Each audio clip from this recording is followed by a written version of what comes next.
Bonjour à tous et bienvenue sur le podcast On Azure Grave, votre rendez-vous hebdomadaire pour tous les passionnés et professionnels de l'écosystème Azure.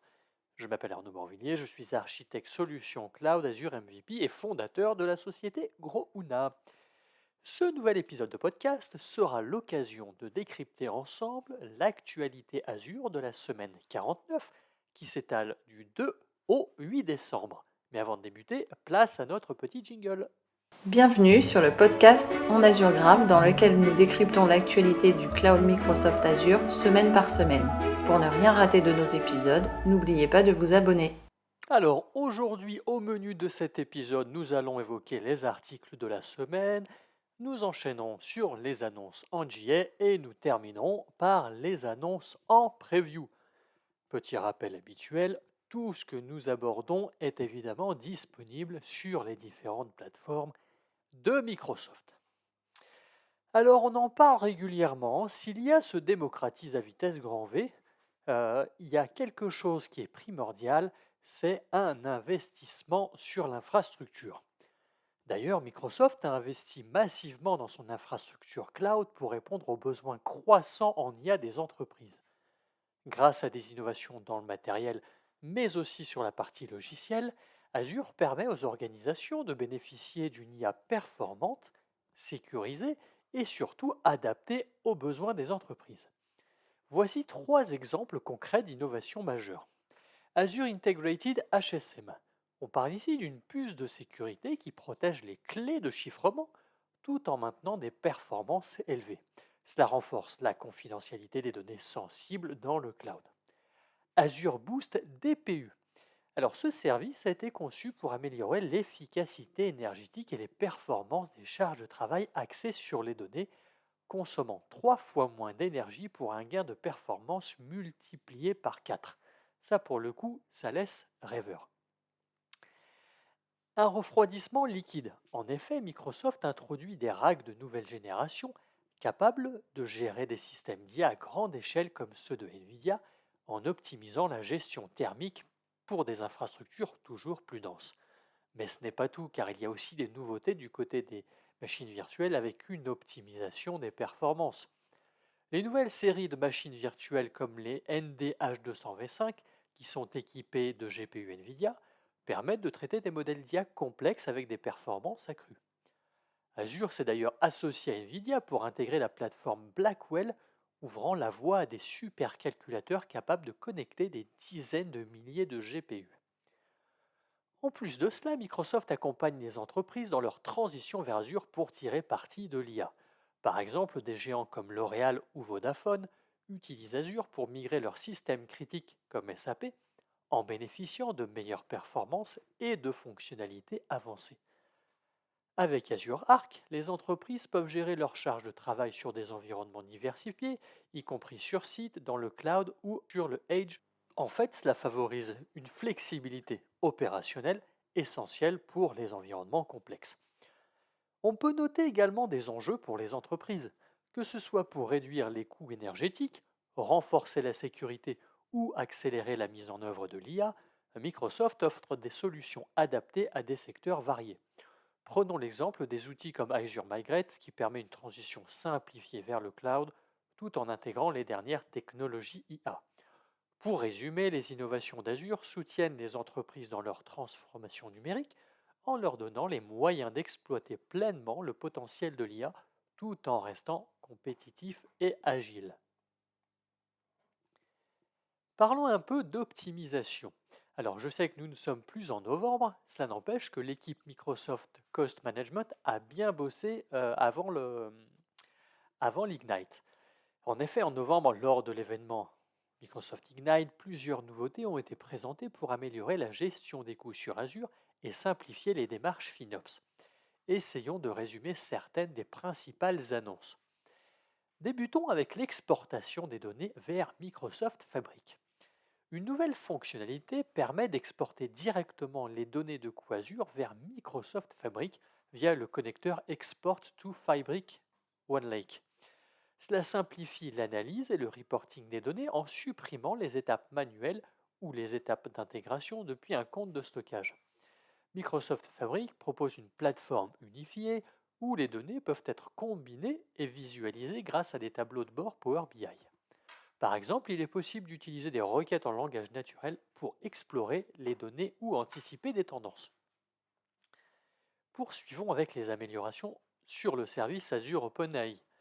Une nouvelle vue dédiée dans l'analyse des coûts permet de suivre les dépenses liées au modèle Azure OpenAI, y compris les coûts réels et ceux liés aux réservations. Ça, c'est plutôt génial. Copilot offre désormais une estimation des coûts basée sur des scénarios personnalisés. Par exemple, il est possible de simuler l'impact d'une augmentation de 15% de l'utilisation des jetons OpenAI et d'estimer les dépenses associées. Ce n'est pas tout, puisque Copilot a été intégré à l'analyse des coûts pour offrir des réponses interactives et générer des vues personnalisées. En posant une question comme quels sont les coûts de mes services Azure en octobre, Copilot propose une répartition détaillée et donne accès à des options supplémentaires comme le partage ou la configuration d'alerte. Pour ceux qui souhaitent faire encore plus d'économies, des mises à jour et outils optimisés aident à planifier et réduire les dépenses sur Azure en exploitant au mieux les capacités offertes par la plateforme de Microsoft. Citons deux exemples concrets pour que cela soit plus parlant. Une entreprise peut désormais exporter ses données de coûts Azure vers Fabric et créer automatiquement un tableau de bord mensuel avec Power BI pour suivre ses dépenses par département. Ou bien un responsable FinOps pourrait simuler les coûts futurs d'un projet OpenAI et ajuster ses budgets avant de valider un déploiement à grande échelle. Bref, ces nouveautés renforcent l'automatisation, l'analyse et la visibilité des coûts sur Azure tout en offrant des outils intuitifs pour maîtriser vos dépenses. Du 9 au 11 décembre avait lieu le sommet Identity and Access Management 2024 de Gartner. C'est l'occasion pour Microsoft de présenter les nouveautés de Microsoft Entra ID. Ce n'est pas pour rien si la gestion des identités et des accès que l'on retrouve sous l'acronyme YAM est au cœur de la cybersécurité moderne, sachant que 66% des attaques impliquent des identités compromises. Microsoft met en avant Microsoft Entra, une solution complète que je ne présente plus, pour sécuriser les identités et les accès dans des environnements cloud et hybrides, facilitant ainsi l'accès sécurisé aux applications, aux ressources, mais aussi aux données. Microsoft a intégré l'IA dans Entra pour simplifier et améliorer les processus liés aux identités et aux accès. Par exemple, Security Copilot, un assistant alimenté par l'IA, aide les administrateurs et analystes à résoudre les problèmes de connexion plus rapidement et avec plus de précision. Les utilisateurs rapportent une meilleure qualité de travail grâce à cet outil.